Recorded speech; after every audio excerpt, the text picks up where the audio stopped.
work we're doing is part of an overall broad effort to study the macroeconomic impacts of the pandemic.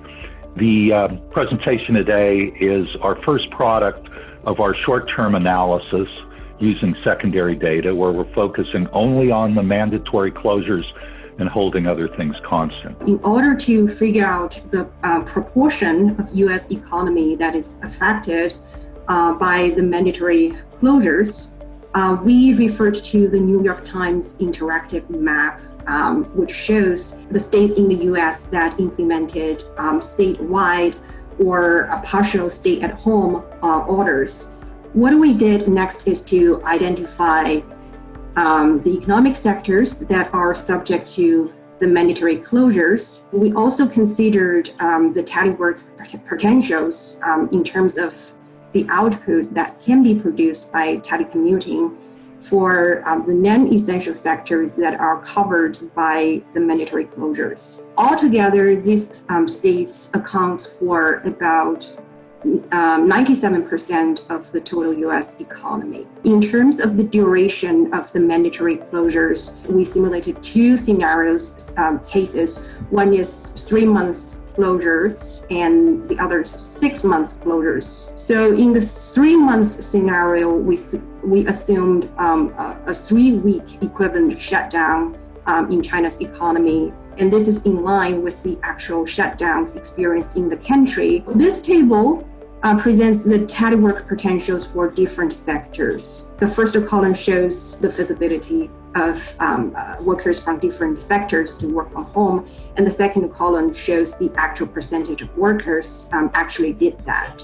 We present the direct effects of mandatory closures in terms of the percentage reduction of output by sector. This table excludes all the essential sectors for which we assume there's zero direct impacts from mandatory closures. What we also did was impose some restrictions on trade in services which required tourism or the movement of people. What we do is we put it into a rather large model, a global general equilibrium model. We aggregate this model up into USA, China, and rest of world. We report the real GDP and the employment impacts. We're looking at the changes in real GDP in sort of a short run. So in 1 or 2 years' time, the negative consequences tend to be more for the US than they do for China and the rest of the world. We actually find that employment declines by 22%. This stems from the fact that the US economy tends to produce more non-essential items. Non-essential items tend to have more workers. The 3-month case resulted in an estimate of a GDP loss of $4.3 trillion, or 20.3% decrease in GDP on an annual basis. The negative impact slightly more than double for the 6-month mandatory closure case. We point out that our results are somewhat of an upper bound because they don't factor in the countervailing fiscal or monetary policies, but those are going to have a limited effect in terms of a lot of consumer spending in any case in the short run because businesses are shut down.